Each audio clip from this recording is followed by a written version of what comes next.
Hi,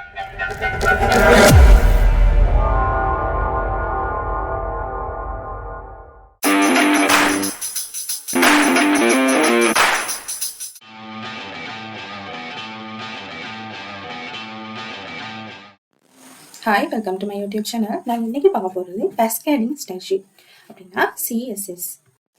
CSS அப்படின்னா ஒரு styling language. அதாவது HTML கோடில் நாங்கள் இதை ஆட் பண்ணி எங்களோட வெப்பேஜ் அவுட்புட் எவ்வாறு பிரதிபலிக்க வேண்டும் அப்படின்றத நாங்கள் காட்டுறதுக்காக யூஸ் பண்ணுற ஸ்டைலிங் லாங்குவேஜ் தான் இந்த CSS. ஸோ சிஎஸ்எஸ் ஒரு வெப்பேஜுக்கு இன்சர்ட் பண்றதுக்கான 3 வேஸ் இருக்குது. அதாவது முதலாவதாக நாங்க இன்லைன் ஸ்டைல் அப்படின்னு சொல்லுவோம். அதே போல ரெண்டாவதாக எம்பெடட் ஸ்டைல், மூன்றாவதாக எக்ஸ்டர்னல் ஸ்டைல். அதாவது இன்லைன் ஸ்டைல் அப்படின்னா என்னது அப்படின்னு பார்த்தோம்னா சின்டெக்ஸ், அதாவது ஒரு HTML எலிமெண்ட் இங்க பாத்தீங்கன்னா இங்க HTML எலிமெண்ட் அப்படின்னு தந்திருக்காங்க. ஸோ HTML எலிமெண்ட்னா என்னது, நாங்க போடக்கூடிய அந்த டேக்.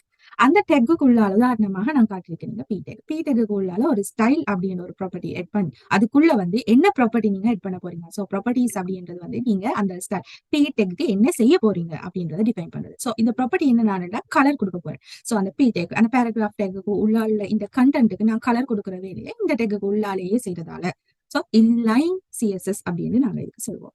ரெண்டாவதாக எம்பெடட் ஸ்டைல் ஷீட், அதாவது ஒரு HTML கோடு எழுதி கொண்டிருக்கும் போது அதுல ஹெட்டுக்கு உள்ளால நாங்க ஸ்டைல் அப்படின்ற ஒரு டேக்கை ஓபன் பண்ணி அதுக்கு உள்ளால ஸ்டைல் ஷீட்டை கிரியேட் பண்ற மெத்தட் தான் இந்த எம்பெடட் ஸ்டைல் ஷீட் அப்படின்னு நான் சொல்லுவோம். ஸோ அதுல நான் ஸ்டைல் ஷீட்டை கிளியர் பண்றதாக இருந்தா இது எக்ஸ்டர்னலாக எழுதுறதாக இருந்தாலும் சரி அல்லது இன்டர்னலாக எழுதுறதாக இருந்தாலும் சரி இந்த டேக் ஸ்டைல் இந்த மெத்தட் ஒன்னாக தான் இருக்க போகுது. ஸோ நாங்க எளியா பார்த்த இன்லைன் ஸ்டைல் ஷீட்ல என்ன நடக்குது அப்படின்னா ஒரு HTML எலிமெண்ட் அந்த எலிமெண்ட்டுக்கு உள்ளான ஸ்டைல் அப்படின்னு கொடுத்து ஈக்குவல் கொடுத்து டபுள் கொட்டேஷன் கொடுத்து அதுக்கு உள்ளான ப்ராப்பர்ட்டிஸ் அதே போல வேல்யூஸ் கொடுப்போம்.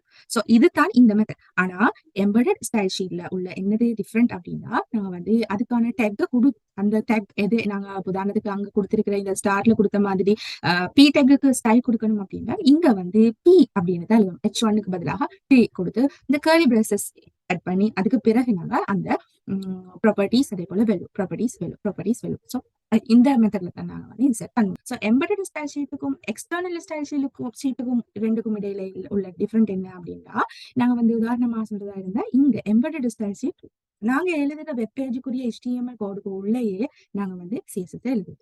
எக்ஸ்டர்னல் ஸ்டைல் ஷீட் அப்படின்னா நாங்க வேறாக ஒரு CSS ஃபைல் கிரியேட் பண்ணி அதுக்குள்ள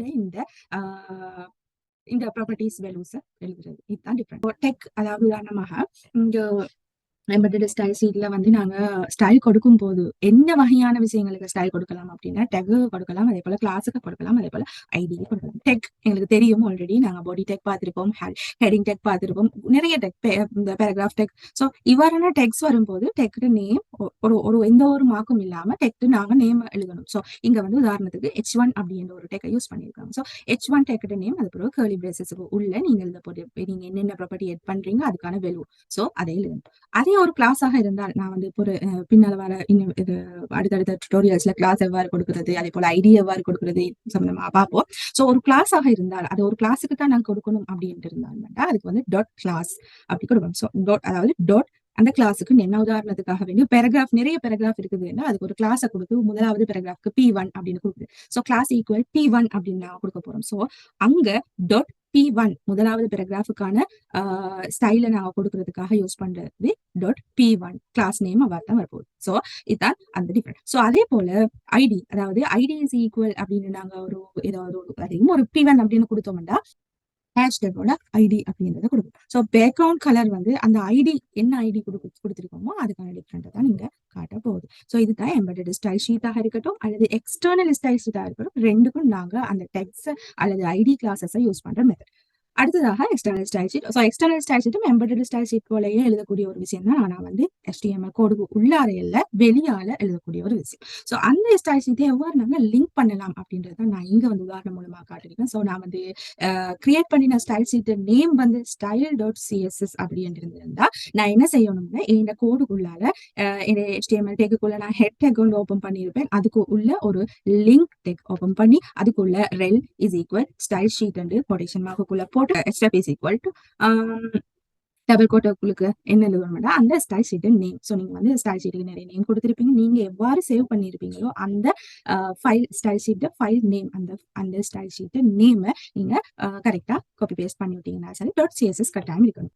ஓகே, நான் இப்போ வந்து விஷுவல் ஸ்டுடியோ கோட் ஓப்பன் பண்ணியிருக்கேன். ஸோ அதில் நான் வந்து நாங்கள் டியூட்டோரியல் 4 எழுதின அந்த கோடை ஓப்பன் பண்ணிட்டு இருப்போம். ஓகே, இந்த டியூட்டோரியல் 4 நாங்கள் எழுதின கோட். ஸோ இங்கே நாங்கள் எதுக்காக சிஎஸ்எஸ் யூஸ் பண்ண போகிறோம் அப்படின்னா இந்த ordered list unordered list எழுதுவதற்கு தான் நாங்கள் இந்த கோட் யூஸ் பண்ண போகிறோம். ஸோ சிஎஸ்எஸ்க்காக நான் இது என்ன செய்தேன்னா இன்னொரு காப்பி பண்ணிட்டு ஃபுல்லாக இந்த கோடை ஃபுல்லாக செலக்ட் பண்ணி காப்பி பண்ணி புது ஃபைல் ஓப்பன் பண்ணி அதில் HTML ஓகேங்க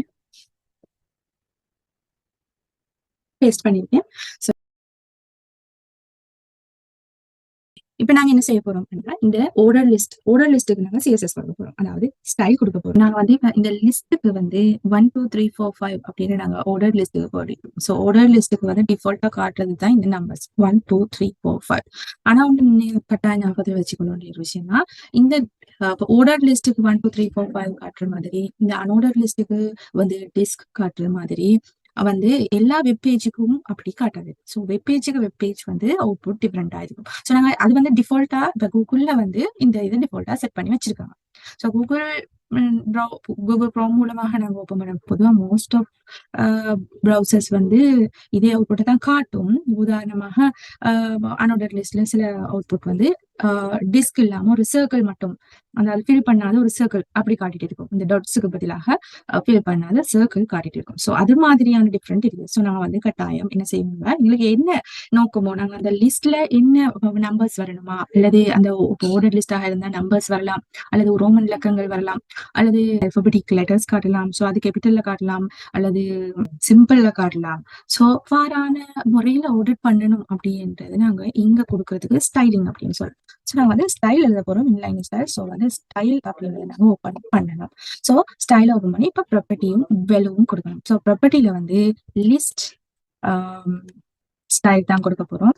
ஸோ லிஸ்ட் ஸ்டைல் டைம் இங்க வந்து உங்களுக்கு எந்த டைப்ல கொடுக்கணும். ஸோ நாங்க ஓர்டர் லிஸ்ட் அப்படின்னு பார்க்கும்போது decimal leading 0, so decimal, so நாங்க டெசிமல் கொடுத்துருக்கோம். ஸோ டெசிமல் கொடுத்துட்டோம். ஓகே, நாங்க வந்து சேவ் பண்ணிட்டு இந்த அவுட்புட்டை பார்ப்போம்.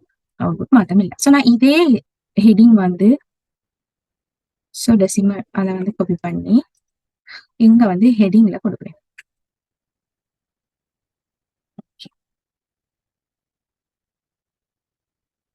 ஓகே, இப்போ நாங்கள் டெசிமல்ல வந்து எங்களோட அவுட்புட்டை காட்டிருக்கோம். ஸோ அடுத்ததாக நாங்கள் என்ன செய்ய போறோம் அப்படின்னா இதை ஃபுல்லாக காப்பி பண்ணிட்டு இன்னொரு மெத்தட் பேஸ்ட் பண்ணி அடுத்ததாக இதை நாங்கள் சேஞ்ச் பண்ணுவோம். அதாவது ஸ்டைல் டைப்ல வேற என்னது லீடிங் 0, அதாவது இங்க வந்து டெசிமல் லீடிங் 0. நான் ஓகே இதை பேஸ்ட் பண்ணேன், காப்பி பண்ணி இங்க வந்து பேஸ்ட் பண்ணேன். ஸோ இதை நான் வந்து சேவ் பண்ணிட்டு இதோட அவுட்புட்டை பார்க்கலாம். ஸோ இங்க வந்து 0, அதாவது 0 1 0 2 0 3 0 4 0 5 இப்படி காட்டுது. ஸோ முதலாவதாக வந்து டெசிமல் நம்பர்ஸ் ஒன்லி 1 2 3 4 5 3, அதாவது இரண்டாவதாக 0 1 0 2 0 3 0 4 0 5 இப்படி காட்டுது. ஓகே, இப்போ நான் வந்து இப்போ திரும்ப இதை காப்பி பண்ணி திரும்பியும் இதை வந்து பேஸ்ட் பண்றேன். ஸோ இன்னொரு நம்பர் ஓர்டர் லிஸ்ட் என்னது டெசிமல் நம்பர்ஸ்ல காட்டுறது ஒன்று, அல்லது 0 1 அப்படின்னு இன்னொரு மெத்தட் காட்டியிருக்காங்க. ஸோ அதே போல இன்னொரு ஓர்டர் லிஸ்ட் அப்படின்னு வரும்போது நம்பர்ஸ் மட்டுமல்ல லெட்டர்ஸும் எங்களுக்கு காட்டும். ஸோ அடுத்ததாக நம்ம பார்க்க போறது லெட்டர்ஸ், அதாவது இப்ப ஸோ இங்க பாருங்க lower case, so lower alpha நாங்க இதை கொடுப்போம் லோவர் ஆல்பா. ஸோ லோவர் ஆல்பாண்டு நான் ஹெடிங்குக்கும் கொடுக்குறேன். ஸோ பேஸ்ட் பண்றேன். Okay, lower alpha. So save பண்ணி நாங்கள் ரிஃப்ரெஷ் பண்ணி பார்ப்போம். ஓகே, எங்களோட தேர்ட் ஆப்ஷன் பாருங்க லோவர் ஆல்பா, அதாவது simple A, simple B, simple C, simple D, simple E. So எங்களோட அவுட்புட் அப்படி காட்டுது. அடுத்ததாக திரும்பியும் நான் வந்து இதே லிஸ்ட்டை நான் திரும்பியும் காப்பி பண்றேன், பேஸ்ட் பண்ணிட்டு ஸோ இது அடுத்ததாக கொடுக்குற ஆப்ஷன் தான் வந்து அப்ப ஸோ லோவர். ஓகே, லோவர்ல போறோம்னா லோவர் கிரீக் லோவர் கிரீக் கொடுத்தோம்டா பண்ணி அது வந்து கிரேக்க எழுத்துக்கள்ல எங்களுக்கு வந்து அவுட்புட் நம்பர்ஸ் ஆர்டர் பண்ணி கிடைக்கும். ஸோ அதை பார்த்தீங்கன்னா பாருங்க அல்பா பீட்டா கேமா. ஸோ இந்த மெத்தட்ல எங்களுக்கு கிடைக்குது. அதே போல இன்னொரு திரும்பி நான் இதை காப்பி பண்றேன், பேஸ்ட் பண்ணிட்டு திருப்பவும் பாத்தீங்கன்னா லோவர் லெட்டின். ஸோ லோவர் லெட்டின்ல வந்து லத்தீன் எழுத்துக்கள்ல கிடைக்க போகுது. ஸோ காப்பி பண்ணி நான் இங்க பேஸ்ட் பண்றேன். சேவ் பண்ணிட்டு திரும்பியும் ரிஃப்ரெஷ் பண்ணுங்க. ஓகே, இப்போ பாருங்க லெட்டின் எழுத்துக்கள் வந்து பெரிய டிஃப்ரெண்ட் ஒன்றும் இல்லை. ஏபிசிடி சேம் தான் லோவர். ஓகே, லோவர் அல்ஃபா போல தான் கிடைக்குது. திரும்பி நான் அதை காப்பி பண்றேன் போல. ஓகே, தென் பேஸ்ட் பண்றேன். ஸோ திரும்பியும் அடுத்து என்ன கொடுக்கலாம், lower roman. Okay, lower roman copy பண்ணி பேஸ்ட் பண்றேன். ஓகே, சேவ் பண்ணிட்டு ரிஃப்ரெஷ் பண்றேன். ஓகே, பாருங்க அதாவது ரோம எழுத்துக்கள்ல 1 2 3 4 இந்த மெத்தட்ல கொடுக்கலாம். ஸோ அடுத்ததாக லோவர் கேஸ், அதாவது ஸ்மால் லெட்டர்ஸ் என்ற மீனிங். அதே போல அப்பர் கேஸ் சொன்னா இங்க இது இப்படி பண்ணி அதுக்கு கீழால ஸோ எனக்கு வந்து டிஃபைன் பண்ண ஈஸியா இருக்கும், கொஞ்சம் அதை வெரிஃபை பண்ணிக்கொள்ள ஈஸியா இருக்கும். ஸோ இதுக்கு வந்து அப்பர் அப்படின்னு போட்டேன். இவன் பண்ணா இதுல சர்ச் பண்ணி எடுக்கலாம். ஸோ காப்பி பண்ணி பண்றேன், சேவ் பண்ணிட்டு ரிஃப்ரெஷ் பண்ணுவோம். எங்களுக்கு வந்து அவுட்புட் இருக்கு 4வது ஹெட்டிங். ஸோ ABCD கேபிட்டல்ல கிடைக்குது. ஸோ இதே மெத்தட் தான் வந்து அடுத்து எல்லாத்துக்கும். ஸோ அது போல நான் இப்போ வந்து லோவர் லெட்டின். ஸோ லோவர் லெட்டின் அதுக்கு ஸோ அப்பர் லெட்டின். ஓகே பாருங்க, அப்பர் கேஸ்ல வந்து அல்பா லெட்டின் ரோமன் இது 3 தான் இருக்குது. ஸோ அப்பர் லெட்டின். ஸோ நான் வந்து இதை காப்பி பண்ணி இங்க பேஸ்ட் பண்ணிட்டு ஓகே சேவ் பண்ணிட்டு நான் வந்து ரிஃப்ரெஷ் பண்றேன். ஸோ பாருங்க ஓகே, நான் இது அப்பர் லெட்டின்.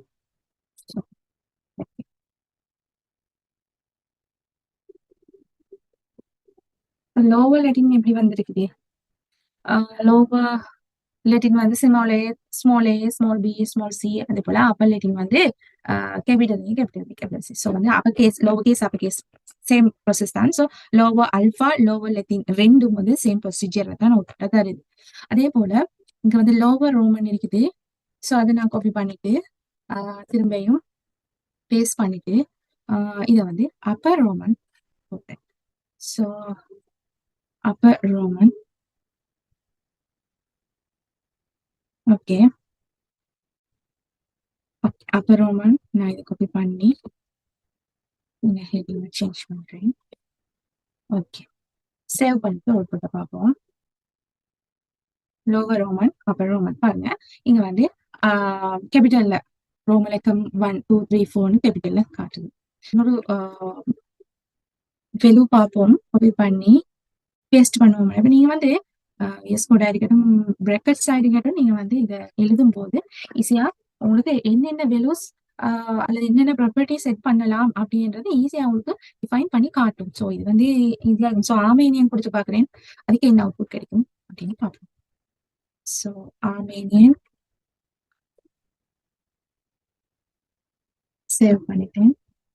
Okay, Armenian. ஸோ இந்த இதாவது ஆர்மேனியன் லெட்டர்ஸ்ல 1 2 3. ஸோ அடுத்ததான் நான் திரும்பியும் ஜோர்ஜியன் ஸ்டைல்ல நம்பர்ஸ் எவ்வாறு ஆட் பண்ணலாம் அப்படின்றத பார்க்கணும். ஸோ காப்பி பண்ணிட்டு திஸ் ஜோர்ஜியன் வந்து ஆர்மேனியன் ஜோர்ஜியன். ஓகே,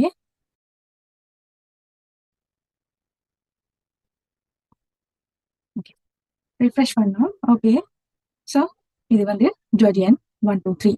ஸோ இதுதான் வந்து ஸ்டைல் கொடுக்குற மெத்தடுங்கிற ஆர்டர் லிஸ்ட்டுக்கோ அல்லது அன்ஆர்டர் லிஸ்ட்டுக்கோ. இதை நாங்கள் வந்து கவுண்ட் பண்ணி இருக்க தேவையில்லை. அதாவது நாங்கள் இன்னொரு லிஸ்ட் வர மாதிரி, அதாவது ஒரு லிஸ்ட்டுக்குள்ளே இன்னொரு லிஸ்ட் வரதுக்கு சொல்கிறது நெஸ்டட் லிஸ்ட் அப்படின்னு. ஸோ அந்த மெத்தடை நாங்கள் இங்கே யூஸ் பண்ணுவோம். ஸோ நாங்கள் வந்து நார்மலாக ஆர்டர் லிஸ்ட் கிரியேட் பண்ணுற அதே மெத்தடில் வந்து இதுக்குள்ள வந்து இந்த ஃபுல், அதாவது ஆர்டர் லிஸ்ட்டுக்கான இதை வந்து ஃபுல்லாக கட் பண்ணி ஸோ மேலே உள்ள இந்த ஆர்டர் லிஸ்ட்டுக்குள்ள பேஸ்ட் பண்ணுவோம். ஸோ இதுக்குள்ள வந்து இந்த ஹெட்டிங்ஸ் எல்லாத்தையும் இப்போ இந்த ஆர்டர் லிஸ்ட்டுக்குள்ள இந்த ஹெட்டிங்ஸ் தான் வந்து எங்களுக்கு லிஸ்டாக தரணும். ஸோ அதுக்கு நான் வந்து LI அப்படின்ற லிஸ்ட்டை கிரியேட் பண்ணி அதுக்குள்ள ஹெட்டிங் பண்றேன். ஸோ இதை கட் பண்ணி இங்க போடுறேன். ஓகே, ஸோ அப்படி இந்த எல்லா ஹெட்டிங்குக்கும் வந்து லிஸ்ட் கிரியேட் பண்றேன். எல்லா ஹெட்டிங்கையும் லிஸ்ட் பேக்குக்குள்ள ஆட் பண்றேன். ஓகே, சேவ் பண்ணிட்டு நான் ரெஃப்ரெஷ் பண்ணி பார்ப்போம். பாருங்க, இங்க வந்து 1 2 3 அப்படின்னு நம்பர் செட் ஆகிருக்கு. ஸோ இங்க வந்து 11 டைப் ஆஃப் ஆர்டர் லிஸ்ட்டுக்கான தேவையான எங்களுக்கு ஸ்டைலிங் இருக்குது. ஸோ 11 வகையான ஸ்டைலிங் இருக்குது. ஸோ அதே போல தான் நாங்கள் வந்து அன்ஆர்டர் லிஸ்ட்டுக்கு பார்க்க போகிறோம். அன்ஆர்டர் லிஸ்ட்டுக்கு நாங்கள் வந்து எவ்வாறு லிஸ்ட் ஸ்டைல் டைப் கொடுக்கலாம் அப்படின்றத நெக்ஸ்ட் டுட்டோரியலில் பார்ப்போம். ஸோ இந்த வீடியோ உங்களுக்கு பிரயோசனமானதாக இருக்கும் அப்படின்னு நீங்கள் நினச்சிங்கன்னா மறக்காமல் ஒரு லைக் போடுங்க. அதே போல் உங்கள் ஃப்ரெண்ட்ஸுக்கு இடையில ஷேர் பண்ணுங்க. இன்னும் இந்த சேனலை சப்ஸ்கிரைப் பண்ணாதவங்க சேனலை சப்ஸ்கிரைப் பண்ணிக்கோங்க. அதே போல் அடுத்த வீடியோவில் உங்களை சந்திக்கும் வரை தேங்க்யூ, பாய்.